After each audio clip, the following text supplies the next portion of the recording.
Nous sommes le vendredi 28 mars. Voici à la une.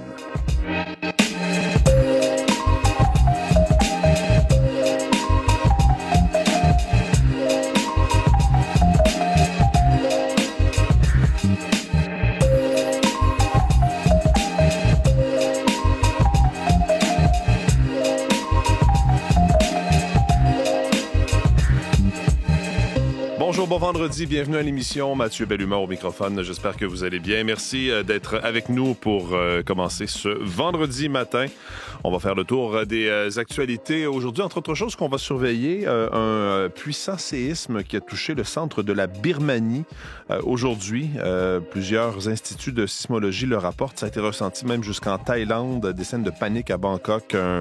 Un édifice en hauteur, en construction qui s'est effondré. Il y aura des bilans à venir. On n'a pas encore de détails, mais il y aura certainement des morts à la suite de ce puissant séisme. On va surveiller ça dans les prochaines heures pour vous. Sinon, chez nous, au pays, ce qui risque de marquer la journée, encore une fois, au cours de cette campagne électorale fédérale, c'est toute la question des tarifs, cette menace d'imposition de tarifs par le président américain dans l'industrie automobile, parce qu'il y aura, Vincent Maisonneuve, une rencontre aujourd'hui entre le premier ministre sortant, Mark Carney, et également les premiers ministres des différentes provinces. Voilà, et il pourrait même y avoir un appel téléphonique entre Mark Carney et Donald Trump. On ne sait pas exactement quand ça va se passer, mais on nous a dit que ça allait arriver très bientôt. Oui. Et le ton employé par Mark Carney hier, c'est quand même assez majeur de dire que la relation avec les États-Unis là, a changé et va changer a changé pour toujours. C'est ce qu'il a dit, que les Américains ne sont plus des alliés fiables.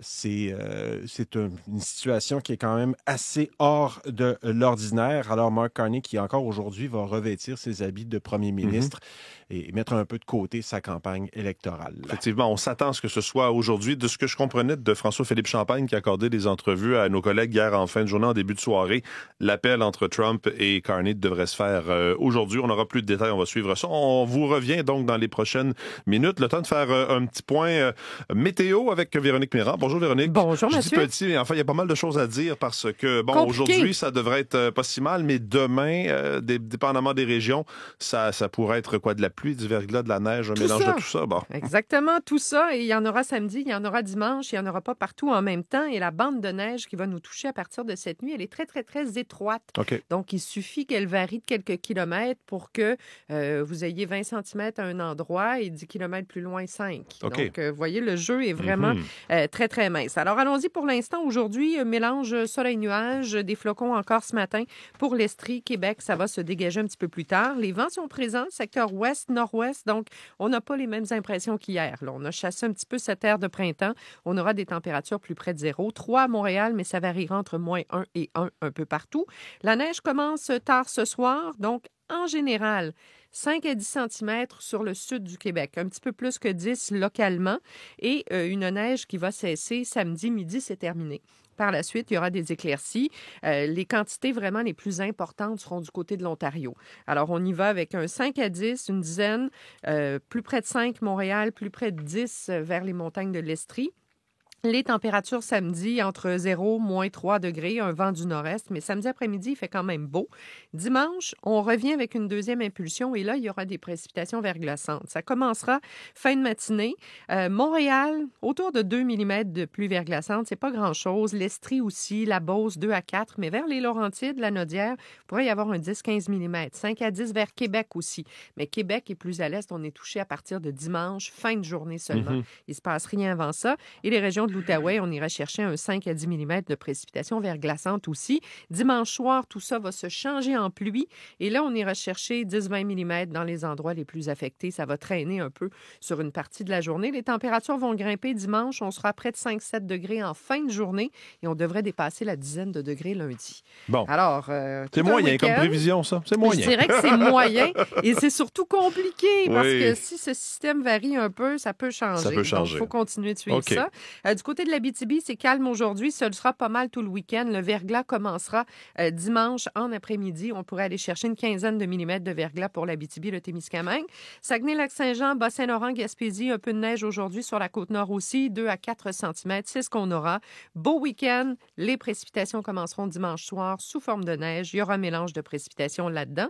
On parlait de quantité importante en Ontario. C'est du 15 à 25 cm sur les régions nord aujourd'hui en ce qui a trait à la neige. Toronto, c'est de la pluie. Windsor, on aura des risques d'orage. Tout ça commence en fin de journée. Risque de pluie verglaçante ce soir pour Toronto. Ottawa, neige grésil commençant ce soir. 10, une dizaine de centimètres dans l'ensemble. Il y aura du verglas dimanche. Et dans l'ouest, ça s'est calmé. On a eu des accumulations de neige importantes, 15 à 30 dans les prairies. Ça s'estompe graduellement ce matin. Merci beaucoup, Véronique. Bon week-end. Bonne fin de semaine, malgré tout. Olivier Pellerin se joint à nous. Bonjour, Olivier. Salut, Mathieu. Parlons de hockey canadien de Montréal qui affrontait les Flyers de Philadelphie. Pas exactement l'équipe la plus puissante. Une équipe qui était à portée de main, disons-le comme ça, des Canadiens. Finalement, le CH a perdu. Une équipe qui avait remporté seulement un match à ses 12 dernières rencontres. Leur entraîneur n'avait pas été congédié. Exactement.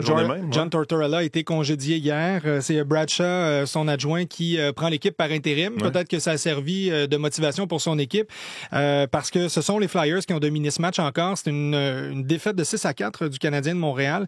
Le Canadien qui s'enlise, 4e défaite consécutive. Le Canadien qui peine à être capable de se creuser un certain écart par rapport aux équipes qu'il a pourchasse. La bonne nouvelle, c'est qu'il n'y a aucune autre équipe qui gagne derrière le Canadien de Montréal. Donc, ça préserve un peu ce positionnement-là avec cette 8e place donnant accès, 8e et dernière place donnant accès aux séries éliminatoires. Hier, ça a été compliqué pour le Canadien. On a eu de la difficulté à contrôler la rondelle. On a encore une fois connu une mauvaise première période. On s'en était glissé un mot hier. Ça a été une autre sortie difficile pour l'équipe de Martin Saint-Louis. Et là, c'est 2 matchs en 2 soirs. Donc hier, on jouait contre les Flyers, défaite de 6-4. Et là, on s'en va à Raleigh, donc en Caroline, pour aller affronter les Hurricanes. La dernière fois que le Canadien a remporté un match à Raleigh, c'était en 2016, le 7 avril 2016. Donc, on n'arrive pas à acheter une victoire lorsqu'on est en Caroline. Et les Hurricanes ont remporté 8 de leurs 10 derniers matchs. Donc, ce ne sera pas simple. Mais Martin Saint-Louis voit quand même une équipe combative et qui serait capable de se sortir de ce marasme. On l'écoute. C'est un groupe fier. C'est un groupe qui a de la bataille dans eux autres. C'est un groupe qui passe à travers une étape de où est-ce qu'on est comme équipe. Puis on va se batailler, ça c'est sûr. Mais comme je te dis, là, un mois, on aurait payé cher où est-ce qu'on est. C'est sûr, c'est plate de perdre les 2 dernières. Tu sens que t'échoues, qu'on n'échoue pas. On va continuer à pousser. Donc, il a mis le doigt sur des erreurs mentales lors du match d'hier. Et quand je parlais des adversaires directs du Canadien de Montréal, les Sénateurs ont gagné contre les Red Wings, ce qui fait que les Sénateurs, eux, se décrochent un peu du lot avec 81 points, 6 points devant le Canadien de Montréal. Un petit mot sur... je vais ouvrir mon micro. Un petit mot sur Alexander Ovechkin. On parle beaucoup du nombre de buts marqués en carrière. Il va probablement, sur le point de battre le record de Wayne Gretzky. En fait, il a battu le record de Wayne Gretzky parce que c'est cette moyenne de un but par match ou 1 point par match, en fait. C'est sa 20e saison où Crosby va atteindre cette moyenne d'1 point par match. Wayne Gretzky avait ce record. C'était 19 saisons. En voilà une 20e pour Sidney Crosby. Il a marqué un but hier dans une défaite de 7-3 hier contre les Sabres de Buffalo. Mais c'est beaucoup les records d'Alexander Ovechkin qui retiennent l'attention. Mais Sidney Crosby qui continue à prouver que c'est un joueur important, un joueur qui passera à l'histoire dans la Ligue nationale de hockey avec un autre record. Mais pour ce qui est d'Ovechkin, il reste encore des buts à marquer pour battre Wayne Gretzky. Exactement. C'est pas fait, mais c'est en voie de se faire. Dans le cas de Crosby, c'est fait. J'allais dire en voie de se faire. En voie de se faire. OK, merci beaucoup. Salut, bonne fin de semaine.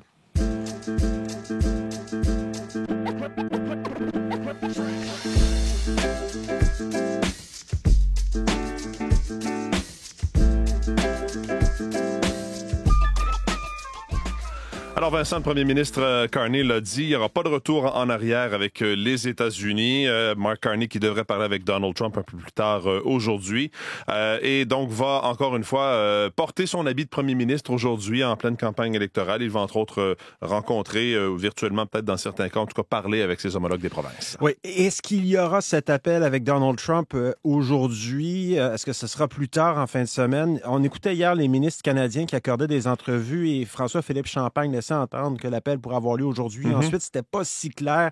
Mais ce qui est sûr, là, c'est que le premier ministre fédéral a convoqué ses homologues des provinces et des territoires pour discuter justement de la riposte canadienne aux tarifs douaniers. L'objectif, c'est d'avoir une réponse canadienne coordonnée. Et ne l'oublions pas, là, il y a bien entendu les tarifs sur l'automobile, mais en plus, le président américain a promis d'imposer une série de tarifs réciproques à partir du 2 avril. Ce que disait le premier ministre ontarien Doug Ford, c'est que même le secrétaire au commerce américain Howard Lutnick ne sait pas de quoi vont avoir l'air ces fameux tarifs réciproques. Mais pour revenir à Mark Carney, selon lui, les relations canado-américaines telles qu'on les connaît depuis le début du libre-échange, depuis l'amitié entre Ronald Reagan et Brian Mulroney dans les années 80, cette relation-là, elle semble bien être brisée. Il est évident que les États-Unis ne sont plus un partenaire fiable. Il se peut qu'avec les négociations compréhensives, on puisse rétablir un élément de confiance, mais il n'y aura pas de retour en arrière. Tout ça a bousculé évidemment la campagne électorale, Vincent, surtout que les chefs des autres partis, évidemment, c'est plus difficile pour eux de se démarquer dans un tel contexte. Oui, exactement. En effet, le chef conservateur Pierre Poilievre a souligné, lui, l'importance de développer une économie moins dépendante des Américains. Le chef du NPD, Jagmeet Singh, veut encourager les Canadiens à acheter des voitures fabriquées au pays. Et le bloquiste Yves-François Blanchet se demande pourquoi Mark Carney n'a pas encore parlé à Donald Trump. Dans les prochaines 4 années, sous un nouveau gouvernement conservateur fort, le Canada aura complètement relancé son économie pour ne plus être dépendant des États-Unis. Un gouvernement néo-démocrate va enlever la TPS sur les voitures construites au Canada pour encourager les gens d'acheter les produits canadiens. La première chose que tu fais lorsque tu deviens premier ministre du Canada, c'est de parler au président des États-Unis. Mon impression, c'est qu'il avait peur de se faire rabrouer par le président américain et de perdre la face. En tout cas, Mark Carney dit avoir des conditions qu'il veut faire respecter lors de son appel ou lorsqu'il aura une discussion avec Donald Trump. Oui, il y a 2 conditions pour négocier avec les Américains. On écoute Mark Carney. Premièrement, c'est le respect. Le respect pour notre souveraineté comme pays. C'est pas grand-chose, mais évidemment, c'est grand-chose pour lui. Mais il faut avoir le respect. Et deuxièmement, il faut avoir une conversation et une discussion compréhensive, y compris nos relations sécuritaires et économiques.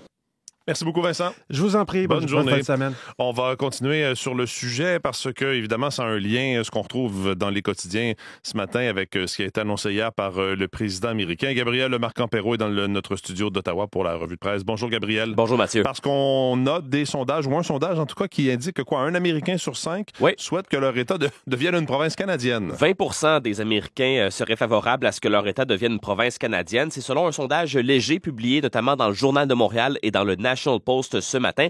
En comparaison, moins d'un Canadien sur 10 se dit favorable à l'idée que le Canada devienne le 51e État américain. Un chiffre qui d'ailleurs en baisse constante de semaine en semaine, nous dit l'article du Journal de Montréal ce matin. Chaque semaine, la firme Léger réalise un sondage des 2 côtés de la frontière sur des sujets comme la perception des tarifs douaniers. La seule clientèle potentielle pour un Canada américain se trouve en Alberta, où une délégation d'indépendantistes a d'ailleurs l'intention de se rendre à Washington prochainement et encore 15% d'appui, une frange qui reste minoritaire. Le sondage qui a été réalisé en ligne entre le 21 et le 24 mars auprès de 1599 Canadiens et 1012 Américains. Et d'ailleurs, dans le Devoir ce matin, on nous dit que les chiffres confirment ce que beaucoup d'avocats et d'internautes constatent déjà. Plus d'Américains veulent devenir citoyens canadiens en ces temps agités. On voit en effet une hausse de 23% des citoyens américains qui ont demandé à devenir Canadiens en 2024 par rapport à l'année 2023, avec un record des 10 dernières années, plus de 28 000 demandes. Et le début de 2025 montre aussi une augmentation marquée de cette tendance, nous dit le Devoir. En 2 mois seulement, janvier-février, un total de plus de 7 700 demandes de citoyenneté qui ont été faites, indiqué Immigration, réfugiés et citoyenneté canadienne. Canada au devoir. En une du Globe and Mail de ce matin, il est question d'experts qui ont été consultés par le quotidien et selon ces gens-là qui ont été consultés donc par le Globe, Ottawa devrait publier un avis de voyage pour les États-Unis. Parce que des citoyens canadiens nés en Iran et en Afghanistan se voient refuser l'entrée aux États-Unis après avoir été soumis à des interrogatoires poussés à la frontière, disent ses avocats et ses conseillers en immigration. Les experts qui ont parlé au Globe and Mail ont demandé à Ottawa de publier un avis de voyage qui avertit les citoyens, les résidents qu'ils risquent de se voir refuser l'entrée, de voir leur visa ou leur carte Nexus révoquée, voire d'être détenus ou expulsés s'ils se rendent aux États-Unis. Bien qu'il n'y ait pas de chiffre officiel sur les pays de naissance de ces Canadiens qui se voient refuser l'entrée aux États-Unis, plusieurs avocats ont déclaré au Globe and Mail avoir été contactés à ce sujet par un grand nombre de problèmes, en fait, par plusieurs personnes concernant un grand nombre de problèmes frontaliers depuis le 20 janvier, date à laquelle le nouveau président Donald Trump a signé un décret qui appelle à un contrôle plus strict des ressortissants étrangers. Plus de détails aussi ce matin dans les journaux sur l'arrestation de Dave Turmel, qui était le criminel le plus recherché au pays. Oui, notamment dans la presse ce matin, le chef de gang québécois qui a été arrêté hier à Rome, Dave Turmel, surnommé le Pic, a été appréhendé dans son appartement, n'a pas résisté à son arrestation, dit une source au journaliste Daniel Renaud de la presse. D'ailleurs, c'est la une ce matin du Journal de Montréal, trahi par un ami. Le jeune caïd qui a été épinglé hier après avoir été trahi par un de ses proches, dit Félix Séguin. Et selon les sources du bureau d'enquête de Québecor, la prime offerte 250 000 $ aurait contribué à son arrestation. Merci beaucoup, Gabriel. Bonne journée, bon week-end. Bonne journée, bonne fin de semaine.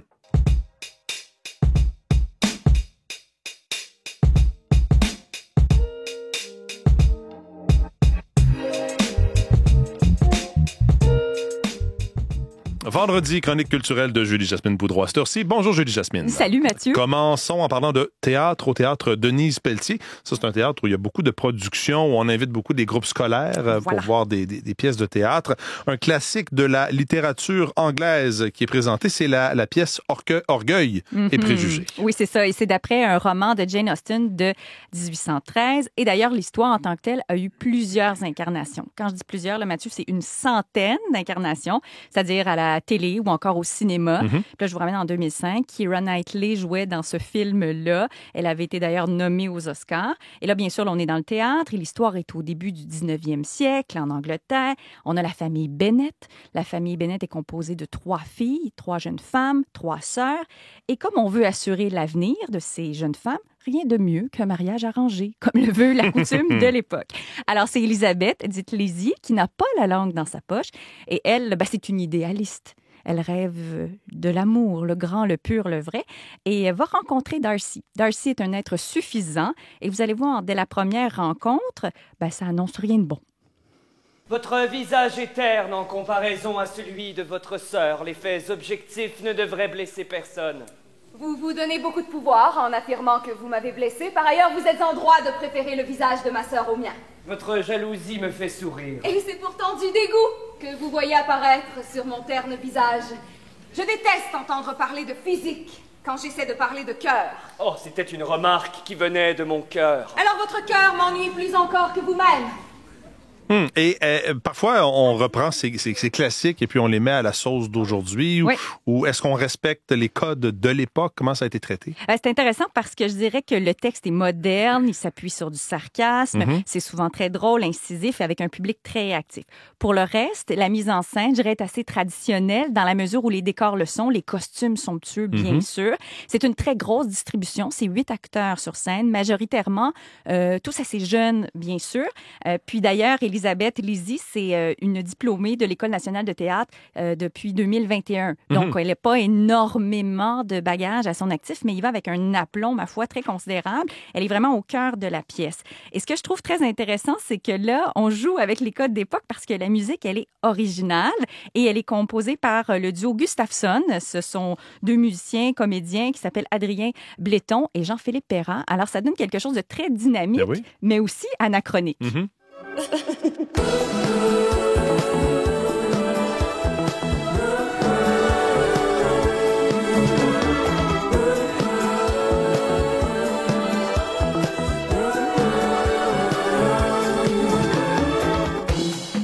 Oui, on On imagine moins cette musique-là avec les costumes d'époque. Ça marche pas. Et ça danse, il y a de la chorégraphie, ça fonctionne extrêmement bien. Puis je dirais qu'évidemment, l'idylle se précise entre Lizzie et Darcy, mais il y a quand même d'autres prétendants qui s'ajoutent à l'histoire. Un cousin pasteur, un beau-parleur militaire. Et moi, je vais être confession du vendredi matin. Je n'ai pas aimé Downton Abbey, Mathieu. OK, je l'ai pas écouté. Je peux pas renchérir là-dessus. J'ai pas particulièrement aimé ça. Et là, Ma blonde a beaucoup aimé ça, par exemple. Puis je suis sûre que nos auditeurs vont vouloir me lancer des tomates.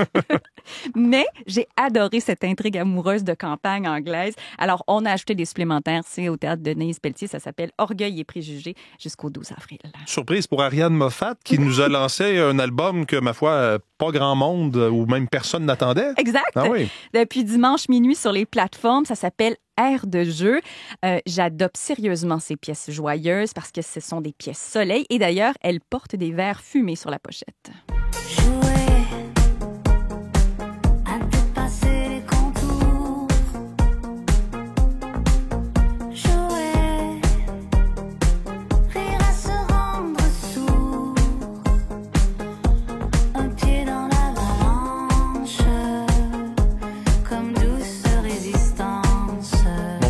Comme on dit, c'est up-tempo, c'est up la vie, c'est joyeux comme album. Je dirais parfait pour l'apéro printanier. OK. D'accord, parce que ces chansons sont vivantes, en tout cas les plus rythmées, électropop, vous l'avez entendu bien sûr, ce sont celles qui me plaisent le plus. Je pense à J'aime mes problèmes ou encore la pièce Petite joie. Elle a mitonné tout ça, ces rythmes-là. Elle enseigne la direction artistique, alors allez tendre l'oreille parce qu'elle va commencer sa tournée là, à côté du 24 avril pour le présenter sur scène et ça s'appelle Air de jeu. Air de jeu d'Ariane Moffat, un nouvel album donc lancé il y a quelques jours. Et puis, de la grande visite en fin de semaine, Kylie Minogue. Oui. Star internationale, quand même. Star internationale. Bon, évidemment, australo-britannique, 56 ans. Son dernier passage au Centre Bell, c'était en 2011. Alors, ça fait quand même un bail. Et là, Mathieu, je vous prends par la main et on va remonter le temps ensemble. Je vous ramène en 1988.